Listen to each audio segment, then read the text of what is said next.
identify opportunities that you could use to unlock your business potential. There's no right time to start.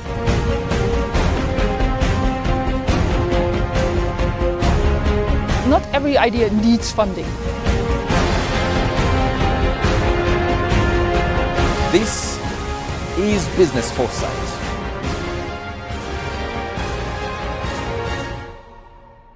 We begin with a look at the diary, and starting us off is the Kenyan market, where Unilever Kenya plans to invest 17 billion shillings in a new factory and warehouse as it seeks to benefit from the surging demand for consumer goods in the region.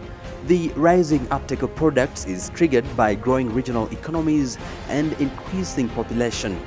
The plant is to be constructed on between 70 and 100 acres of land that is yet to be identified.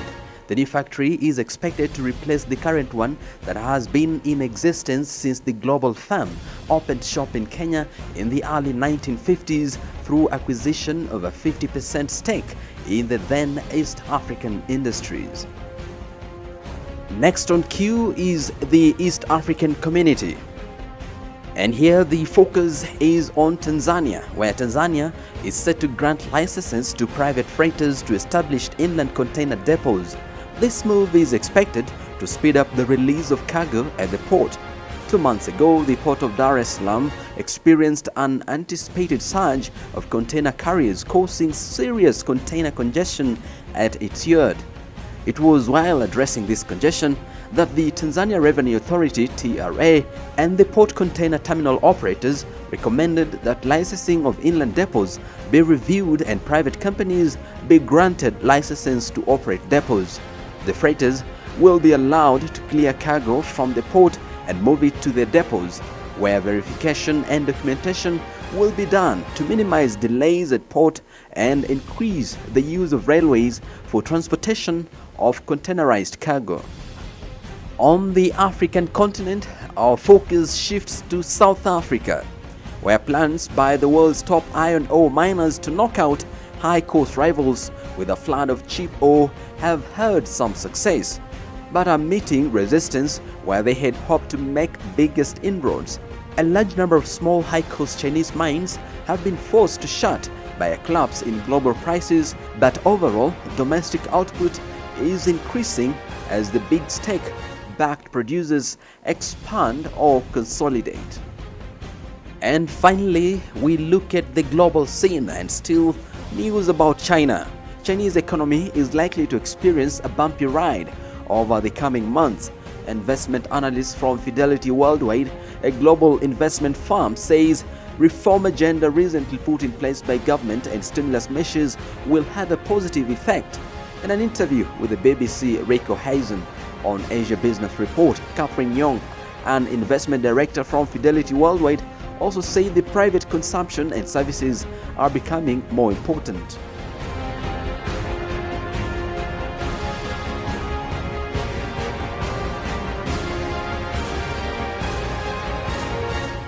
Welcome to this edition of the interview segment on Business Foresight, your favorite business program. Today we have an inspirational story for you.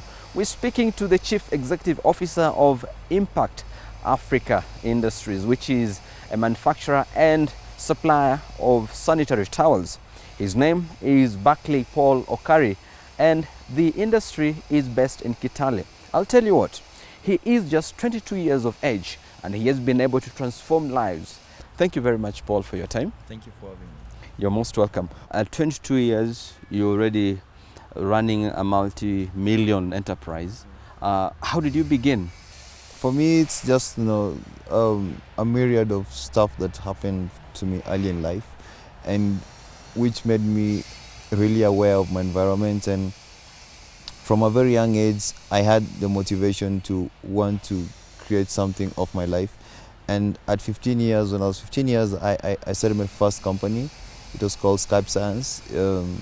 It was like a video sharing site.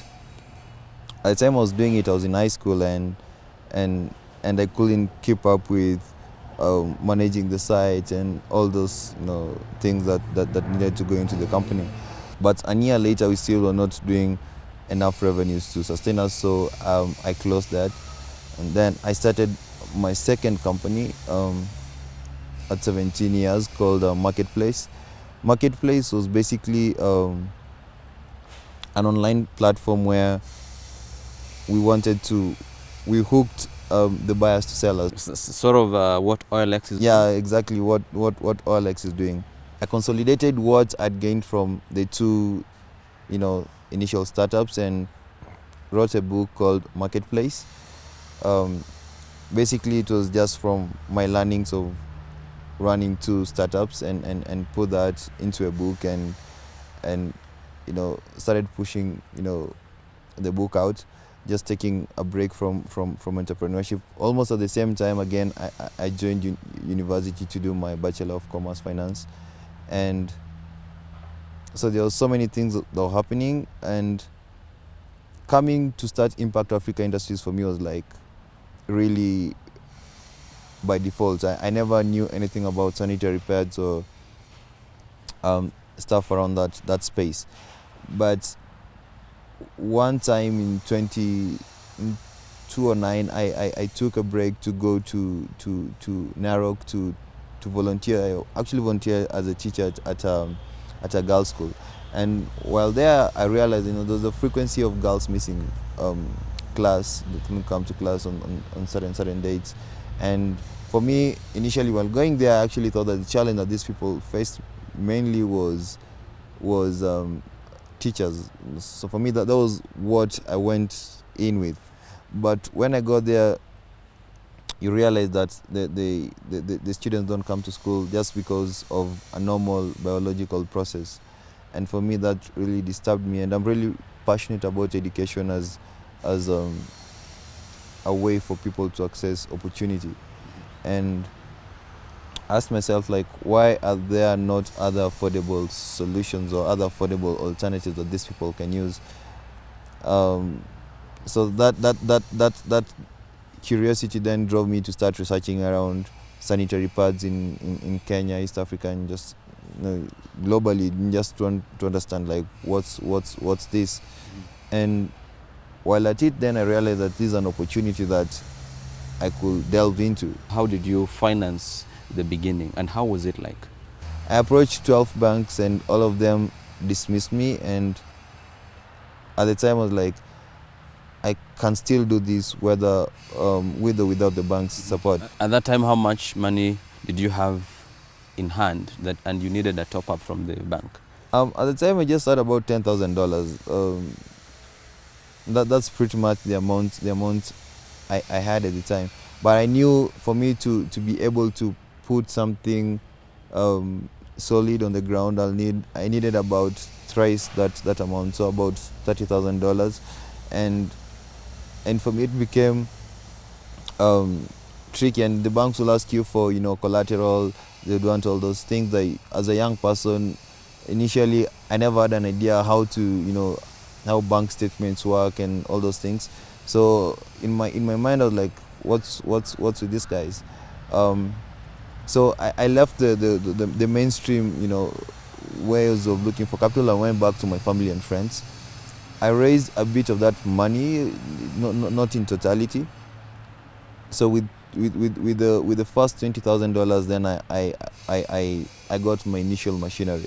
What was the motivation behind where your base is Kitale and not Narok, where you had actually seen the problem?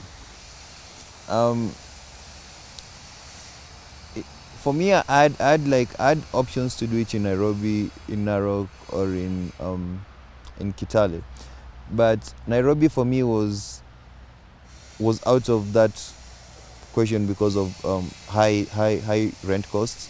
The cost of doing business in Nairobi can be pretty tricky, and with the people I was targeting, I knew how to look for a place where I had to really keep my costs low. So when you first went into the market and you got your first job, how much was your first check and how did that make you feel? My first check, the first school that bought the pads I made was the school I taught at, and they bought pads worth 6,000 shillings. That was like my first That was like my first. That's 2 years or 3 years ago? 3.5 years ago. Yeah. How did it make you feel? Because I'm thinking the transport all the way from Kitale to Narok, to and fro, about 2,000 bob. Yeah, for me, it wasn't so much how much I got, but it was so much the feedback I got from these people. For me, I wanted to see like how the market will take the product, because if the reception was positive, then I knew there were many ways I could look to cut costs in terms of distribution. Mm-hmm. Now, I just want you to tell to our viewers, in your words, what would you tell those entrepreneurs that have brilliant ideas? There's so many students in campuses, technical institutions who have very brilliant ideas, but are finding it difficult to make something out of it. What I'll tell them is there's no right time to start. There's no that perfect moment when you'll know that this is the right time that I need to start this. The challenge I've had discussing this with many other young entrepreneurs is you still want to talk about it from that ideation stage. You know, you talk about it as an idea, but once you move away from the idea and put it in the market and prove that it works, I'm sure that there are enough people who are willing to fund things that are proven to work. So it shouldn't be be as bad. Your initial capital was about $20,000. Yeah. What is your turnover currently? Right now, annually, last year we did almost $1 million, and we hope that grows. So it's something that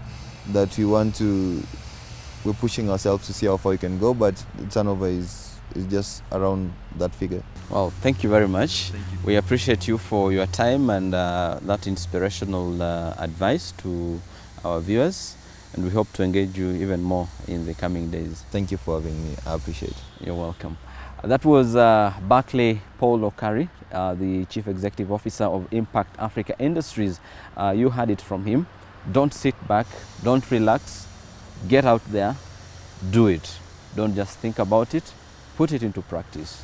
My name is Zawadi Mudibo, and we are glad that you stayed with us during our interview segment. See you again next week.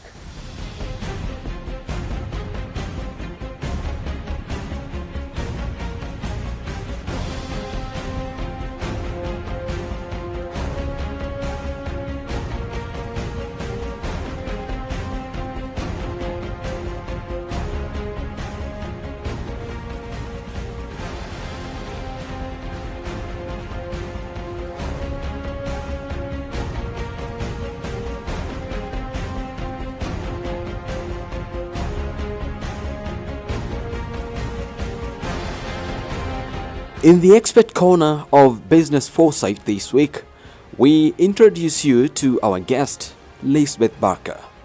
Lisbeth Barker will be taking us through the journey of Barclay Okari as an entrepreneur. We ask, who is Lisbeth Barker? Founder of the Hub East Africa. I'm actually from Netherlands originally, but I've lived in several countries all over the world over time. I worked with Orange in France. I worked with Philips. I lived in Spain. I did an MBA in Switzerland. But last year I decided to take the plunge and move to this beautiful continent of Africa, Kenya, and to start up my own company here.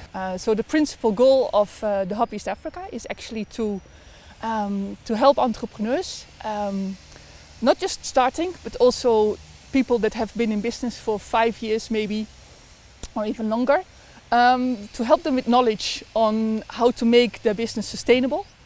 We provide trainings, we have inspirational sessions where we have black and white debates on different topics.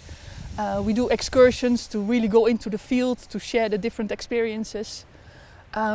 We also provide financing solutions in case entrepreneurs would need it, and we provide coaching and mentoring.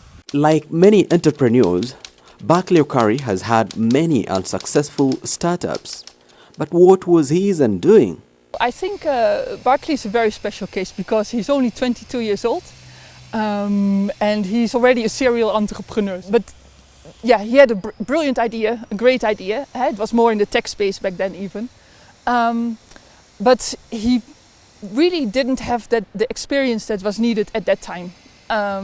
So I think over time he is actually in carrying out his ideas, gaining the experience. He has been able to come to where he now is. What therefore defines an entrepreneur? In my opinion, what defines an entrepreneur is really three things. He needs to have a great idea, in the first place, of course. Then he needs to have the passion to actually be able to carry through the idea. But what's sometimes underestimated as well, that you need at least also the experience and the skills to carry out your idea. And quite a couple of startups I've worked with had great ideas and were even to some extent passionate about it. But when you ask them to detail out their ideas, that's where they went wrong. And how would you pick a viable business idea? You can be passionate about multiple things, but if what you're passionate about at that moment that the opportunities are not out there in the market, then there's no market for it, hence your passion might dry up.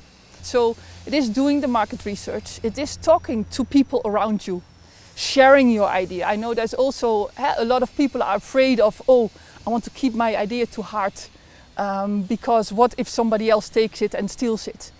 But don't be afraid of that, because what makes your idea unique is that you're the person doing it. It's your passion that drives the idea. So don't hesitate, go out there, share your idea with different people, with customers, and get feedback from them.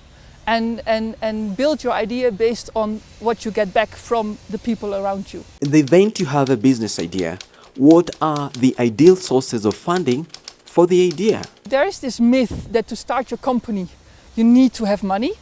But before you tell yourself, oh, I don't have the money, so I can't start my company, just go sit down on a piece of paper, look really what you need. Do you need an office? Do you need directly to have a big team of salespeople? Do you need all the equipment yourself? Or can you maybe make use of creatively looking around you? Often you will find creative solutions and you don't need always to think directly that big. Well, that said, what then is entrepreneurship? Entrepreneurship, everybody is in essence an entrepreneur. Entrepreneurship is not about being innovative in the tech space or something. Innovation also is everywhere.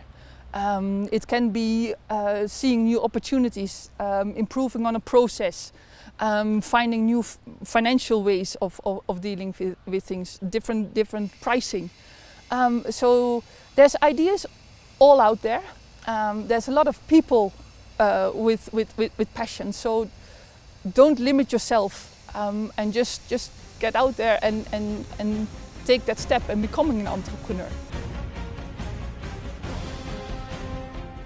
Lila Costa says, to concentrate and to use time well, or the ability to do so, is everything. Which is why here on WTV Business Foresight, we endeavor to create and offer solutions that will help you make decisions that will help you cut an edge above the rest in business. That's all for this week. Until next week, I will leave you now with the Market Watch. My name is Zawadi Mudibo. Well, this week on Market Watch, what's trending? And this week on the 27th of September 2014, the world marks World Tourism Day, set up as a milestone to encourage global citizens to spread their wings and go exploring. But with this day fast approaching, are you sure that you know the best places to discover, get lost in, or even move to? Global property platform Lamudi highlights some of the world's most breathtaking cities for all the intrepid travelers out there who are looking to live or visit somewhere new.